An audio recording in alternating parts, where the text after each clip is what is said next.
So I'm going to start with just a little bit of background about kind of where we've been and where we are really with the state of DSM in the utility industry. What are the challenges that we're seeing, all those challenges that we've been talking about for the last 2 days? Where are the opportunities? And kind of take you through a visioning exercise of imagine what DSM can do for you in this new planning environment. And then for the modeling geeks in the room, we'll talk a little bit about how you can model it. So the current state of DSM is that, through regulation and all of our work and analysis, that we have striven for, or we strive for a set of DSM programs that are comprehensive across all customer classes. It's equitable. We're giving everybody the same opportunity to participate. We use innovation to try and continue to improve the cost effectiveness and improve the results of DSM. And we try and make sure it's cost effective. We also measure ourselves against energy efficiency resource standards. About half the states in the U.S. have some kind of requirement of implementing a certain amount of DSM. And we also look at how well do we compare to other utilities in how much we spend and how much we save. So this chart is like the last 4 years, the top 100 utilities who are implementing DSM, what kind of results are they seeing? So oftentimes you'll see in DSM evaluation reports, how does your utility compare? So these are the challenges to the current state of DSM. The low-hanging fruit is starting to disappear as technologies are becoming saturated. There's some technologies that are so commonplace because the DSM programs out there have moved the market so much that there's really no sense in paying for it anymore. Well, and if you're not paying for it, you don't get to count the savings from it. Similarly, energy codes and standards, while improving overall energy efficiency, then becomes another thing that you can't count towards meeting your energy efficiency resource standard. And then third, the evaluations are having a difficult time parsing out the true net savings. Free riderships and spillover can actually be the same customer. One year, a customer was influenced by the program remotely to do something without an incentive, but the next year he participated in the program because he was more aware and becomes a free rider. The low avoided costs, which are sometimes negative due to surplus renewables, makes you wonder, why does anybody care if it's energy efficient or not if the energy is free? And then finally, energy efficiency is overlapping distributed generation opportunities. So last year you might have paid for an expensive lighting retrofit in a building, only for next year that customer decide to install PV. So I know you resource planners out there are saying, why bother? Just give me your load forecast, subtract what you're going to do, and I'll take care of the rest. So I'll tell you why that a utility would still be working for DSM. And the first one is customer satisfaction. So customers who have positive interactions with their utilities are more satisfied with the utilities. So if any of you are rated and watch overall customer satisfaction goals, this can be an overarching reason to still be engaging with your customers. So the advent of digital opportunities, digital engagement in multiple ways is really an opportunity to work with the customers. So utilities who have online stores for purchasing energy efficiency or just energy using equipment along with education are finding an increasing uptick in participation and customers who are satisfied. The digital engagement in the form of education, regular reports that are sent out to customers that might be comparing their usage to that of the average or their neighborhood, that are giving them tips on how to save more energy, are effective both in resulting in savings and in customers, again, being happier because they're engaged. And then third, the monitoring where having the digital engagement you might be able to send out an alarm to somebody that their teenager left the refrigerator door open again. And that's creating satisfaction to know that there's somebody watching out for you. Next is the smart metering. So that brings benefits on both the customer side and the utility side, particularly around demand response. So you can send a signal out, you can give notice that it's coming, and you can verify that the savings have happened all within minutes and all electronically. And then the distributed generation itself, which is providing the opportunities for mutually beneficial. Distributed generation can provide massive benefits at the T&D planning area and the generation, and the customers are excited to be able to do something innovative in their facilities. And then there's electric vehicles, which are ripe for growth, and we saw yesterday the cost effectiveness of those and their effectiveness at reducing greenhouse gases, but are the one key opportunity to absorb some of that surplus energy from renewables, so you're dumping less on the system. So this is where I'm going to ask you to imagine, and don't think about the fact that it really is DSM. Imagine that you have a cost-effective resource that can either absorb or release capacity as you need. You can shape that future growing load shape so that you can make it fit the type of generation that you want to build. You can optimize these resources both at the distribution, the transmission level, within neighborhoods, regions, or at the generation. And you can revise those plans as you get feedback, and as the market evolves, you can shift, you can increase it, you can decrease it. And then finally, DSM strategies in the studies that we've done often result in net positive macroeconomic impacts. This is building small businesses. The infrastructure that's needed to implement DSM strategies creates jobs. So now to get into how do we model this? We have hundreds of tiny potential load changes over different times in 8,760 hours that could add up to significant resources. There's uncertainty, but there's a certainty around the market adoption and the costs on these hundreds of tiny resources. And we all know the modeling capability has increased significantly for evaluating this uncertainty. However, still, you're talking lots of load shapes that you're putting in, lots of probabilities. How do you narrow that down so that you can actually analyze it and digest what you get from it? So the overall strategy is to start with the top down and look at different strategies on how you might combine these tiny resources under the numerous sensitivities, so you can kind of funnel down into the information down to something that's more digestible. And then give yourself the opportunity in your modeling to see what could happen and actually change your strategy. So what I call is you bin these DSM resources. And you start out with a top-down approach where you're looking at what does my system need? And you can do some generic load shapes, some generic costs, and run them through and find out if what's going to benefit your system most is, across the board, summer peak reduction, some kind of energy replacement, mitigating that duck curve, building load at night, maybe you need spinning reserves. You try different strategies at first with big chunks of resources to see what your system is going to need. So you're narrowing down the types of DSM. You can probably throw out at least a few of the ones, like maybe you decide that we definitely do not need base load generation, or we definitely are going to need something to offset that ramp when the solar goes down, and you can narrow it down into those types. So these are examples of load shapes, and we have libraries of different shapes of impact, so you can look at those and to build your generic resources and see which ones are going to be optimal to your system.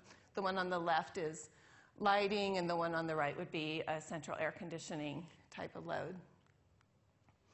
Ultimately, what you're going to get to, because we're talking about tiny resources, is that your optimal mix is going to be made up of several different types of resources. You might have energy efficiency, a layer with some solar energy, central station solar, and then maybe a layer of distributed generation, and then some demand response to top it out. So we're aiming for that best mix.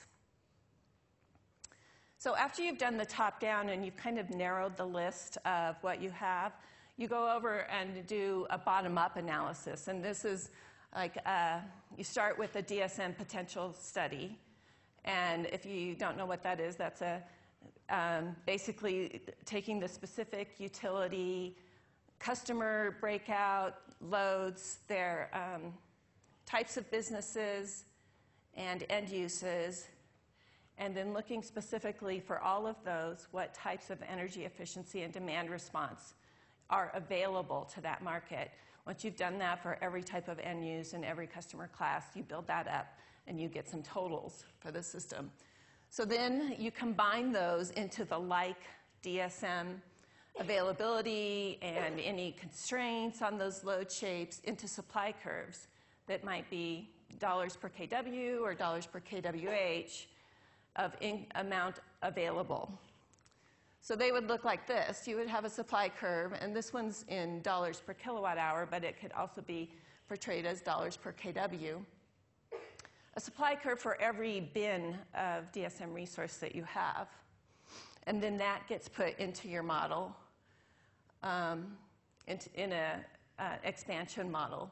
And this is just an example of demand response resources, how you might bin those, so not only by the hours that it would be available to you, but also the types of services you provide.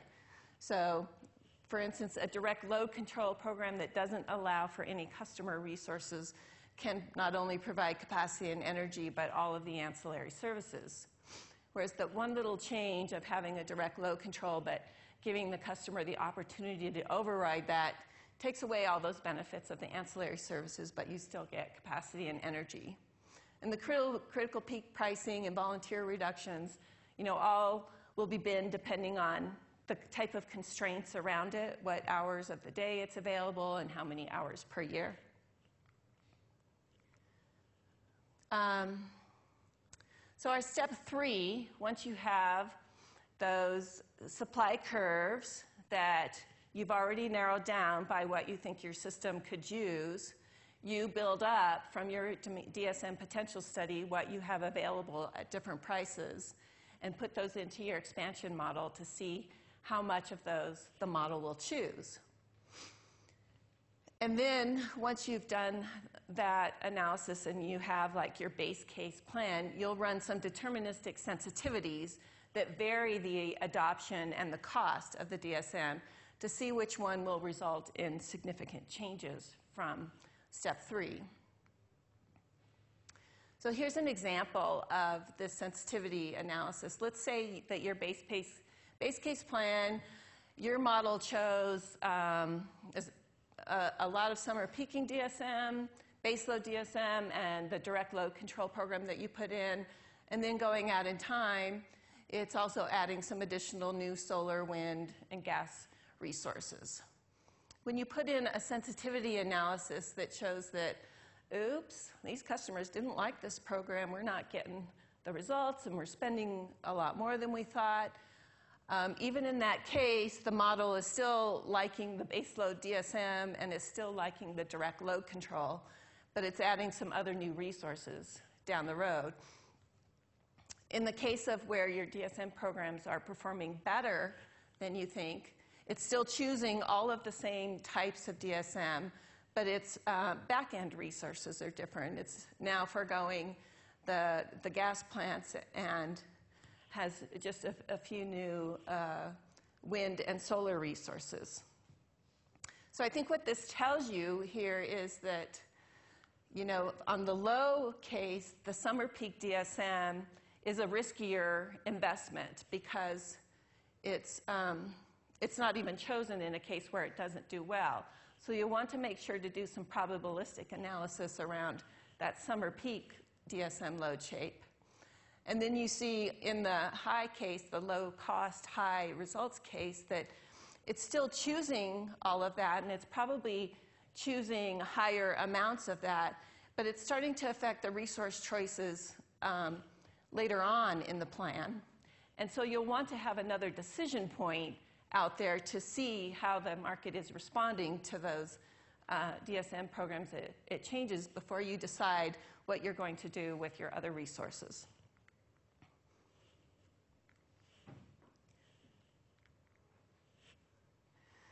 So this is what the analysis might look like. It's a two-stage decision tree. In the first stage, you have a decision whether you're going to go after a low budget, a medium budget, or a high budget. For instance, you could set up those sensitivities in any way you want, but just for balance, we would look at, do you want to go for the low, medium, or high?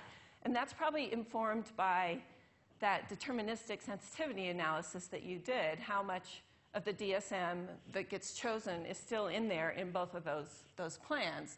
So once you make your decision, though, then you have to wait and see what the outcome is going to be, or you assign probabilities to how well you think you're going to get what you expect. So in the case of, let's say you went with a low-budget DSM program, and you went with the low-budget summer peak demand, and you have a probability, a pretty high probability on there that is not going to materialize as you think. It's not going to respond well. So you'll see the outcome, and you can then say, well, what would be our second stage decision if that's correct? Well, it's very likely, because we've done that top-down analysis, that we would probably just drop that summer peaking program because it wasn't that valuable in all of the sensitivities that we run. And then you can overall calculate a probability for that scenario and then feed that back into your model. So same with the case where you have the better than expected impacts from DSM, you're going to see the high probability come true, and then you'll decide, do you want to decrease it, or do you want to go for that scenario where you completely put off the gas plants? And so you can make that decision through those deterministic sensitivities, make those decisions in here and put those probabilities in, and then run it back through your stochastic model to get your most robust resource plan.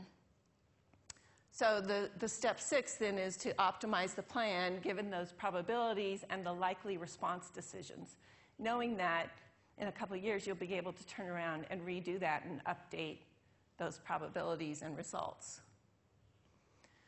So this shows it's really sort of a funnel approach to assessing the DSM. You start with identifying your broad uncertainties and risks, and you perform the sensitivities and scenarios to narrow it down and see what are the key uncertainties that really affect our plan. And then you develop the probabilities associated with that. So you're not getting overwhelmed with too much data. And run that down then into your probabilistic model to perform your risk analysis, and then you get some results. Well, you're not done yet, as we've been talking about through this, the conference, that hourly and sub-hourly simulations are becoming more and more important. And you may find out, because of the mix with the intermittent resources, that you may need to change your DSM strategy. For instance, you might need to expand the hours of the demand response available because you're finding that the hours that you intuitively selected didn't quite cover all the risks that are occurring when you model on the sub-hourly level. So you go back through your reliability modeling and see if your results change anything, and if they do, you might need to do an iteration again where you modify your bins of DSM resources based on what you learn. So overall, it can be a process, but if you do it as a smart process, you become more informed at each step along the way.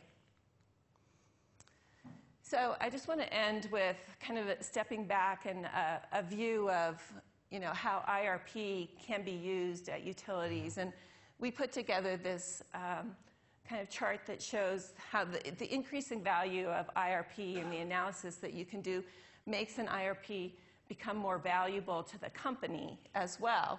So your basic IRP that might be done just to meet regulatory requirements of doing one, you have your load forecast, you subtract out your planned energy efficiency projects, and you consider all the supply side resources to optimize the plan. And you file that and you meet your regulatory requirements. An integrated plan considers separately the demand and supply side option, optimizes probably on least revenue requirements, and again, you go forward. In a complete plan, you're really broadening the amount of resources that you're considering into more on the demand side and the supply side, your demand response, distributed generation, storage, and you're also looking at your T&D system on a region-by-region basis to get more precise about the benefits to your system in different areas.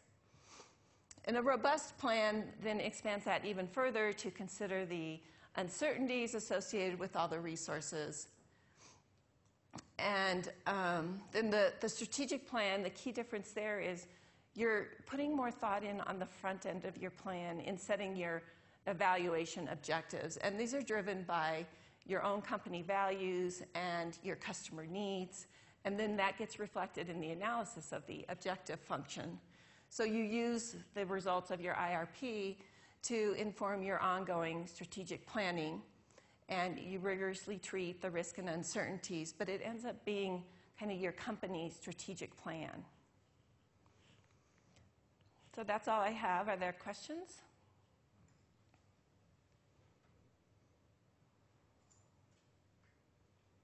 All right, thank you.